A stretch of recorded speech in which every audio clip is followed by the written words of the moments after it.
Bismillahirrahmanirrahim.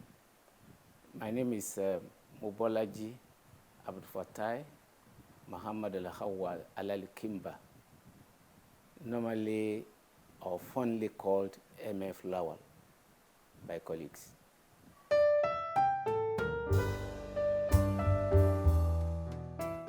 Well, I was born in Iseyin, Oyo State of Nigeria, on 1st of October 1948 in the family of Aleeftvng, one of the early missionaries in the old Oyo Empire. My father was the first son of Imam Abdubaki Aleeftvng, who was the chief imam of the town for a while in the 70s. Briefly, I attended Ansaruddin Primary School, Iseyin, between 1956 and 1961.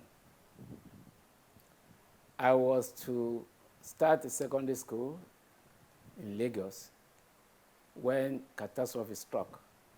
I had a fracture while playing football. And it took me complete 4 years before I could go back to school. I was taken to various hospitals, from Oyo to Ibadan, Ibadan to Bobi in Lagos. All through, it took complete 4 years. Luckily, miraculously, one day in 1965, I rose on my feet.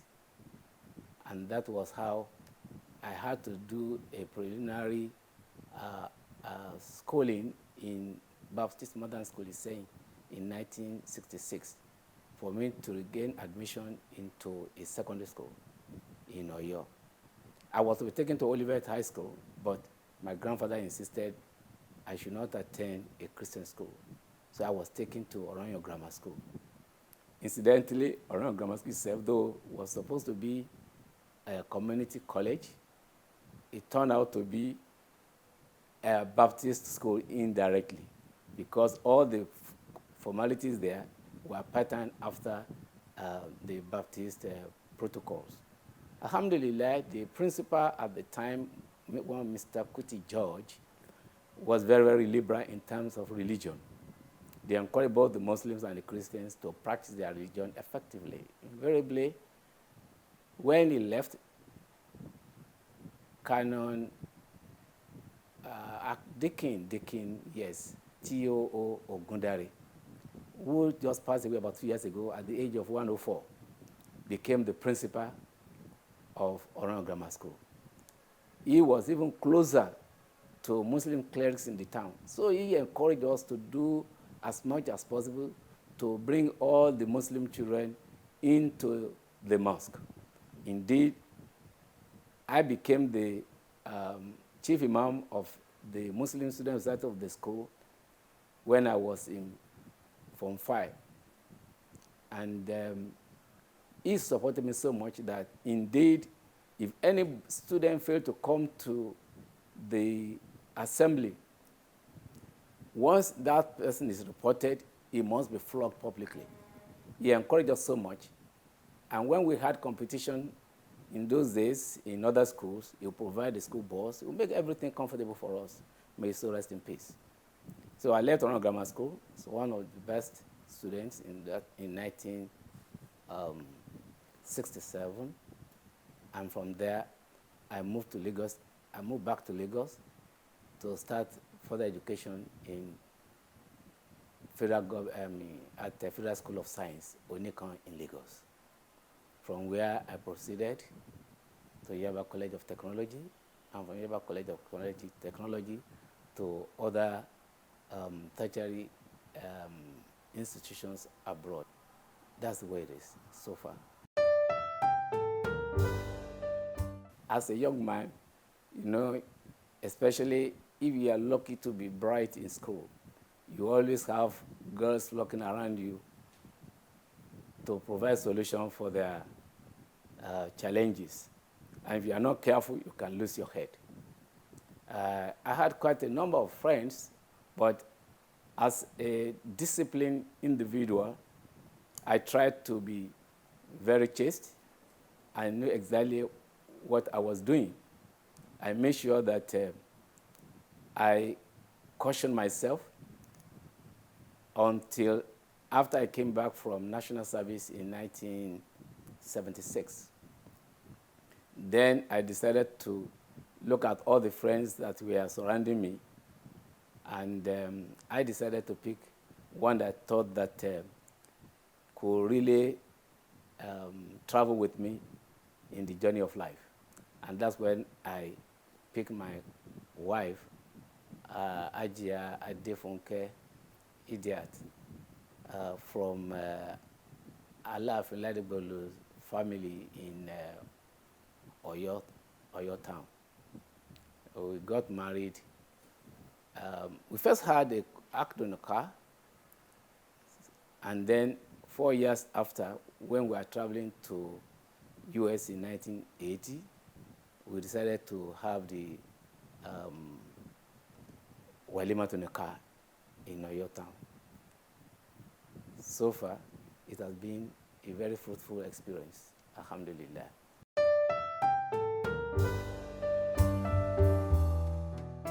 Oh, well, of course, because the man and the woman are coming from different backgrounds, from different economic ladder, from different, even when you are from the same, you are from the same religious background, there are social differences that you have to put together. For example, in my own family, we used to eat together in a bowl. We were many. We all lived with my grandfather when we were small, so I'm used to bringing people around me as much as possible. But my wife was more or less raised in a secluded area in Oyo, where it was more of a very, very close-knit family. We are not used to people trooping in as it happens in my own background. We had a little bit of challenges trying to weld that, but afterwards, fortunately, my mother and my wife's mother, they were very close and very friendly. Each time the two of them met in Lagos, where we were, before we traveled to US, you'll find that it was usually the best of time. And so from that inspiration, we tried to mend fences, and alhamdulillah, we tried to tolerate each other for the differences that we have.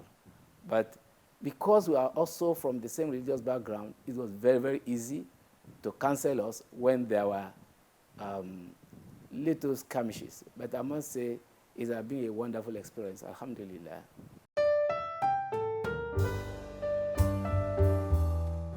Well, life has been very fair to me, I must be honest. May not apply to everybody else. I've been very, very lucky.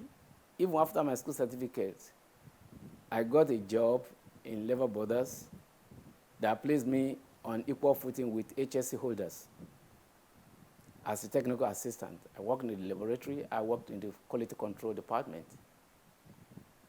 And when I was in Yaba College of Technology at that time, there was one of our lecturers who just came from University of Nsukka by the name Mr. Aleeftvng. He was very, very serious when it comes to professional discipline. It took myself and one other colleague of mine called Franco Luku and made us his first set of staff in his accounting practice. Fortunately, it was during the second indigenization decree in Nigeria. He exposed us so much. We always travel to Port Harcourt, to Kaduna, virtually all over Nigeria.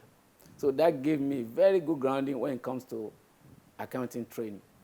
So, and by the time you see, again, you must also appreciate one thing. By the mercy of Allah, I qualified so early when I was writing my ACC examination. I qualified while I was on national service. And by the time I finished, I wrote to Akintola Williams attaching my credentials. You know, I had no interview before I was engaged as a qualified accountant in training. That was the beginning of my career. You see, Akintola Williams is a truly Nigerian firm, now a global firm anyway, practicing under the name Deloitte. So I was sent to America to be exposed to industrial training in banking and finance, as well as petroleum industry. That was how I had my exposure in those two industries. And when I returned to Nigeria, still in Akintola Williams, I was then drafted to the financial sector of the practice. At that time, I was leading audit in CBN, the Central Bank of Nigeria, African Reinsurance, Nigerian Reinsurance, African Alliance, African Insurance. There's so many of them in the financial sector. That is the big exposure I had in my life that gave me a good oversight of virtually all the big businesses in Nigeria. And it was when I was of course, I got to the peak of my career in Akintola Williams. I was a partner in Akintola Williams for good 4 years before I bowed out to take a job in the banking industry. Actually, the job in the financial industry was at the instance of one of my old classmates and friend too, Mr. Faladiola. He thought that the crops of managers he had at that time were relatively too young, and wanted some people with experience and wider exposure to join him. That's when myself and some others like Mr. Tokumaru Molaron, Mr. Femi Vaughan were drafted into the industry. He persuaded me to join, and alhamdulillah, I didn't disappoint him. I served for 5 years in Guaranty Trust Bank before I decided to take a move. Of course, when I joined Guaranty Trust Bank, I was very comfortable. I was very sure and convinced that the crop of managers we had were very, very bright and aggressive. And I knew that it shouldn't take me more than 5 years before I packed my bag and baggage from the place. So I planned myself to stay in Guaranty Trust Bank for 5 years. Interestingly, I spent 5 years and 5 months at the time I was going out. So then I bid Guaranty Trust Bank bye-bye, but not absolute bye-bye. When I left Guaranty Trust Bank, I was still employed as a consultant in their training school for quite a while. And one of those managers that I was saying are very, very bright at that time and aggressive. They were the people that are running the banking industry today. One of them is Agemo Kwede, Mosumola Bello, the chairman of Access Bank, Habat Ugwe, MD of Access Bank, Victor Osadolo, Deputy Managing Director of UBA. Quite a number of them, quite a number of them. And I'm proud to say that anytime we met, they were always full of praise for me, for being tolerant, for being fair, and for being friendly when I was a boss in the place. Precisely in year 2001, I bid the payroll business bye-bye, and I started to be a part-time training consultant in the firm of learners and trainers on part-time basis. So far, that's the journey. I'm still a trainer today, still training people who are coming into banking and financial system.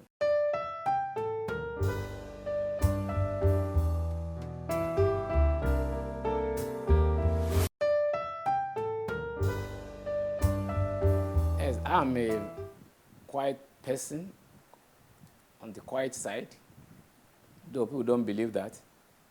Maybe because I surround myself with a lot of friends. But one thing I don't do, I'm not a clubite. I hardly belong to any club. I could be invited, but I don't go to clubs.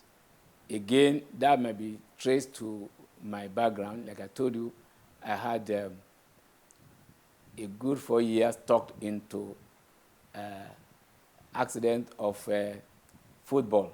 So I needed to manage myself as an adult so that I don't fall into the same mess. But when it comes to socialization, I'm a lover of people. You know, my house, I don't lock my gate. I move with both the low, the middle, and the highs. I have quite a number of people at the top who love me. I've always moved with very elderly people. You know, one of my old friends was late Alhaji Sakafagbo of the blessed memory, was a director in NTA. The age gap was about 20 years. We were very close. So many others like that, they loved me, I loved them. Even right now in this estate, my best friend is an 84-year-old man, Badro Semi, in this same estate. We must see every day. But I take Islam as my hobby. Education as the focal point of my hobby. You know, I have set up a school, a primary and secondary school education. And I hope that one day we will get into tertiary education. God bless me with long life and prosperity. I will get there with the crop of friends I have that have been supporting me from the time immemorial. When we set up Sadia Model School in Alagbole here, very close to Ojodu Baja, we started with a single building for our primary school. Today, we occupied a whole acre of land in that environment, and our students are doing very well. I was encouraged to build hostels for the students because we couldn't get our kind of student within the vicinity. So we needed to spread our dragnet to remote places. My friend Fola Diola and our late managing director in Grand Tutors, Tayo Adenoku, the two of them play a key role in ensuring that I set up that school when I left Grand Tutors Bank. They supported me so much, including the current managing director, Shegun Agbaje, and quite a number of managers that are still there. Not because I worked there, they were much interested in what I was doing, because I wasn't into that venture for commercial purposes, although the school is supposed to be commercially viable. But I wasn't there for the purpose of making money. It was to ensure that those who had no opportunity of having quality education at the middle level could have somewhere they could put their children. And that's where we ever placed ourselves. Our fees are neither up or too low. Because to provide quality education, you must provide the right infrastructures. You must. Otherwise, you are not going anywhere. So that is my hobby right now. I spend a lot of time doing that. I'm also on the board of governors of some other schools. We have Alalikimba Academy in Iseyin, and we have Tenet School in Ikorodu. I'm also on their board. So far, that's what I do. And of course, I'm one of the key officers in Forum for Islamic Education and Welfare, an association of Muslim professionals of middle age. When we started, we are of middle age. Now, many of us are now about 60 years old. So you can say that We have in that association architects, lawyers, bankers, insurers, name them. We are all in it, and we are doing relatively well, alhamdulillah. I love talking to people. I discuss politics a lot. I discuss economics a lot. And like I told you, my house is open from 6 a.m. to probably 10 p.m. every day. I don't shut my doors. I don't. I relax a lot. I listen to radio stations, especially Lagos radio, from morning till night. I can listen to recitation of the Quran from morning till night. All the programs, Christian programs too, I listen to all of them. I'm not too close to television. I try to, but because of problems of electricity, you know, you have to go and put on the television, put on the generator. As you are coming back, the light is back and all whatnot. But when I put my radio by my side, I can listen till eternity. But what you get on television can never be compared with what you get on the radio. Because on television, you can see the action, you can talk, you can see, you can put image or figure behind the news. Oh, things are changing fast, with age. When I was young, I could take eba and amala 3 times a day. But today, these have changed. At 70, we have been advised to stay more on fruits and vegetables. So today, my major, when I wake up in the morning, they know I'll take hot pap, or say akamu, plus either akara or moi moi.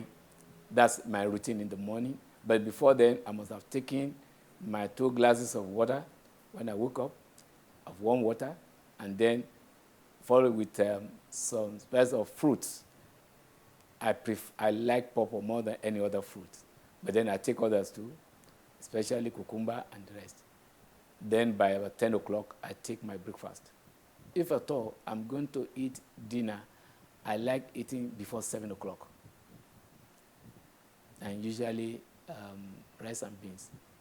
As far as drinks are concerned, I've never taken alcohol in my life.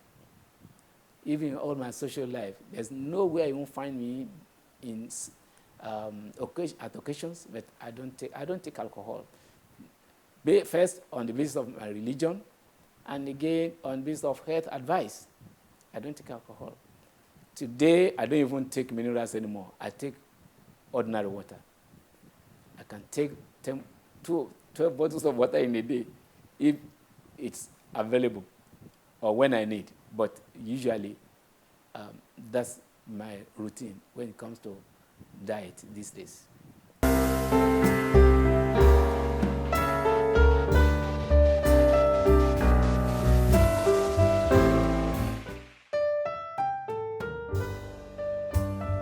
Number one, they must exercise patience when they are looking for results.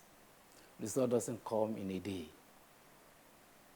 doesn't come in a month, doesn't come in a year. It is through persistent effort, committed effort to a purpose. A lot of the youth now want to have what a 40-year-old person has at the age of 25. We all come to the world with different scripts. Some will make it at the age of 15. Some will make it at the age of 25. Some will make it at the age of 30, at the age of 40, some at the age of 50, some at the age of 60. It all depends on the script you come with.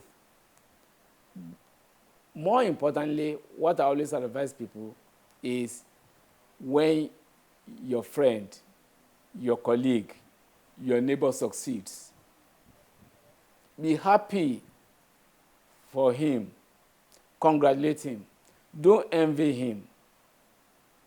Rather, congratulate him and be part of, and rejoice with him and be part of his success, because you don't know when yours will come. I have been a beneficiary of good neighborliness. Most of my friends that are helping me in all my ventures today, they are old classmates. I never envy them, but I usually celebrate with them anytime they made a landmark gain. And along the line, because they see that my association with them is with sincerity of purpose, anytime I need them, they are always at my call. Alhamdulillah, that's what I wanted to have. You don't all have to be millionaires, but be a contented person. Be satisfied with the little you have, and be God conscious in all you are doing. If you are a Christian, be a Christian to the core. If you are a Muslim, be a Muslim to the core.